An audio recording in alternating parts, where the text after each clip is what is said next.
Welcome to nation info hub. मैं हूं इजहार अहमद। बिहार की राजनीति में क्या चल रहा है, इससे आपको वाकिफ करवाने के लिए, आज उसके बारे में बताने के लिए ये एपिसोड मैं लेकर आया हूं।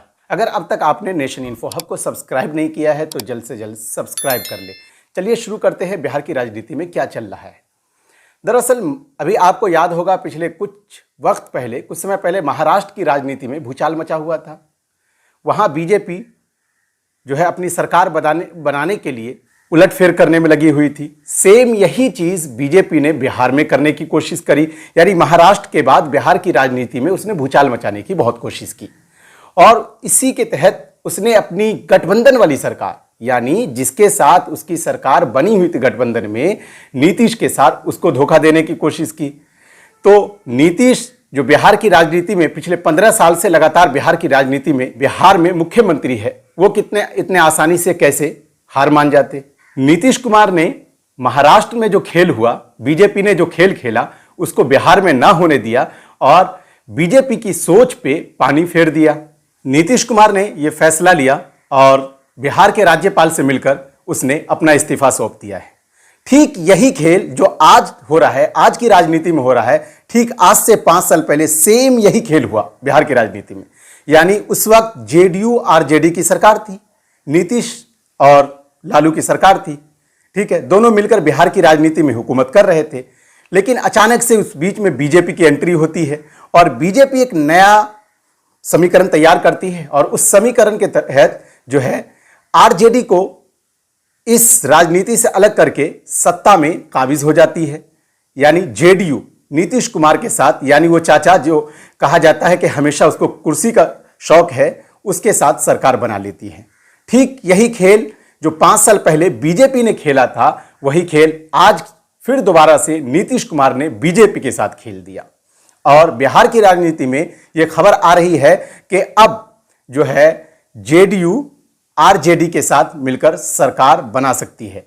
अभी नीतीश कुमार ने राज्यपाल से मिलकर इस्तीफा सौंप दिया है। कल हो सकता है कि मुख्यमंत्री पद के लिए शपथ भी ले ले। आज आरजेडी जेडीयू के बीच में मीटिंग होगी और उसमें ये लोग डिसीजन लेंगे कौन किस पोस्ट के लिए और कौन किसको मुख्यमंत्री किसको उप मुख्यमंत्री बनाया जाए। इन सब चीज़ों पे फैसला होगी। और ये दोनों पॉलिटिकल पार्टीज के बीच में दो ही नहीं, हम कह सकते हैं कि कांग्रेस भी है। बीजेपी चाचा को धोखा देना चाह रही थी। यह वो चाचा जो बिहार की राजनीति में जिसकी पकड़ है, जिसने पिछले 15 साल से कुर्सी नहीं छोड़ा हो, वो कभी मांझी हो तो कभी लालू हो, किसी न किसी के साथ मिलकर कुर्सी पे काबिज रहा हो, उसको धोखा देने की कोशिश की। लेकिन इसमें बीजेपी कामयाब ना हो सकी और उससे बीजेपी कामयाब होती, यानी महाराष्ट्र की तरह, जो महाराष्ट्र की राजनीति में जो खेल खेली बीजेपी, उस तरीके से वो बिहार में क्या खेल खेलती, उससे पहले नीतीश कुमार ने उसको बिहार की राजनीति से रास्ता उसका साफ कर दिया है। अब सवाल ये उठता है कि नीतीश कुमार ने जब बीजेपी से अपना गठबंधन तोड़ लिया है, वहां से अपनी हाथ पीछे खींच ली है, तो क्या अब नीतीश अपने बदौलत सरकार बना सकता है? तो इसका जवाब यह है कि बिल्कुल नहीं। नीतीश के पास इतनी सीट्स नहीं है कि वो अपने बदौलत बिहार में सरकार बना पाए। उसके लिए उसको ज़रूरत है कि बिहार की जो भी दूसरी पॉलिटिकल पार्टीज़ है जिसके पास अभी सीट है, उनसे मिलकर और उन्हीं के साथ राय मशवरा करके ही सरकार बनाई जा सकती है। अब आपको मैं बता देता हूं कि बिहार की राजनीति में किंग मेकर कौन साबित हो सकते हैं, किसके पास सबसे ज़्यादा सीट्स है, और अगर सबसे ज़्यादा सीट्स है तो क्या वो किंग मेकर साबित होंगे? क्या वही मुख्यमंत्री के चेहरा होंगे, या नीतीश कुमार जो पिछले 15 साल से लगातार कुर्सी पे काबिज है, वो मुख्यमंत्री रहते हुए आए हैं और लगातार किसी न किसी तरीके से कभी भी मौका कुर्सी से जाने का नहीं छोड़ा उन्होंने, कुर्सी से बैठने का, क्या वही फिर से मुख्यमंत्री रहेंगे?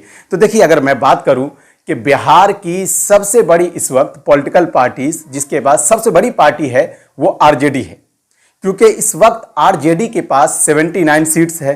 तो वहीं दूसरी सबसे बड़ी पार्टी बीजेपी है, बीजेपी के पास 77 सीट है। लेकिन इन दोनों के बीच में तो अब तकरार हो गया। अब ये दोनों मिलकर सरकार बना नहीं सकते हैं। या तो बीजेपी जाके आरजेडी कांग्रेस इससे मिलकर सरकार बना ले, लेकिन ये मुमकिन है नहीं कि कांग्रेस आरजेडी जो है जाके बीजेपी को समर्थन देंगे, क्योंकि ये पहले से उसके मुखालिफ है। कहना मुमकिन नहीं है, ये राजनीति है, कुछ भी हो सकता है। लेकिन जो खबर आ रही है इससे ये पता चल रहा है कि जेडीयू आरजेडी कांग्रेस की ही सरकार बनेगी बिहार में। अब उसके आगे बात करें कि अभी तो ये दो का मैं बताया कि आरजेडी बीजेपी, आरजेडी के पास 79 सीट्स है तो वहीं बीजेपी के पास 77 है। अब रही बात जेडीयू यानी नीतीश कुमार जो अभी फिलहाल के मुख्यमंत्री थे, उसके पास कितनी सीट्स है? तो अगर हम देखें तो नीतीश कुमार के पास 45 सीट है, यानी बिहार की अभी वो तीसरे नंबर पे ये पार्टी है। लेकिन क्योंकि अभी सत्ता में है, इसके पास तरह तरीके के जो हथकंडे हैं जिसके तरीके से ये अपनाकर अपने आप को बीजेपी से बचा पाई है, तो ये सरकार बनाने में कितना सक्षम है वो भी देखने की बात है। जहां तक खबर है कि कल सरकार तो बन ही जाएगी, जब मैं ये अभी वीडियो रिकॉर्ड कर रहा हूं तो ये खबर आ रही है कि उन्होंने नीतीश कुमार ने राज्यपाल से मिलकर इस्तीफा सौंप दिया है। उसके आगे अगर बात करें तो बिहार में कांग्रेस के पास 19 सीट है, तो वहीं लेफ्ट के पास 14 सीट है, और साथ ही साथ मांझी यानी हम हिंदुस्तानी आवामी मोर्चा जो पार्टी है मांझी की, उसके पास 4 सीट है। मांझी ने यह बात क्लियर कर दिया है क्योंकि मांझी अभी भी सरकार में थे और वो समर्थन दे रखे थे, तो मांझी ने कह दिया है कि जहां नीतीश जाएंगे उन्हीं के साथ मैं भी जाऊंगा। यानी कि मांझी का यह कहना क्लियर है कि हम बीजेपी के साथ नहीं है, हम जो है नीतीश कुमार के साथ है। तो मांझी तो इधर आ गए।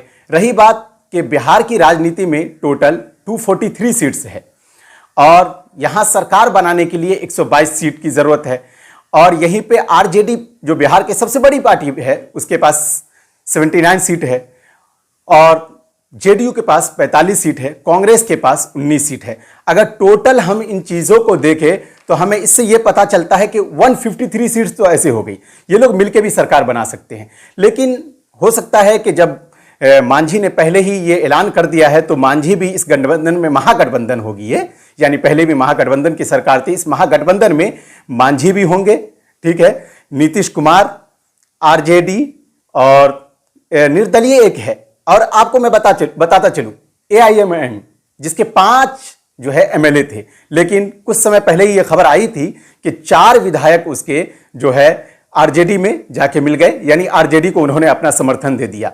तो अब यहां एमआईएम के पास कुछ खास तो है नहीं, लेकिन ये इम्कान नजर आ रहा है, ये देखने को मिल रहा है कि आरजेडी, जेडीयू और कांग्रेस, हम ये सब मिलके जो भी बिहार की जो पार्टीज है, जो बीजेपी के अलावा दूसरी जो भी पार्टी है वो सरकार बना सकती है।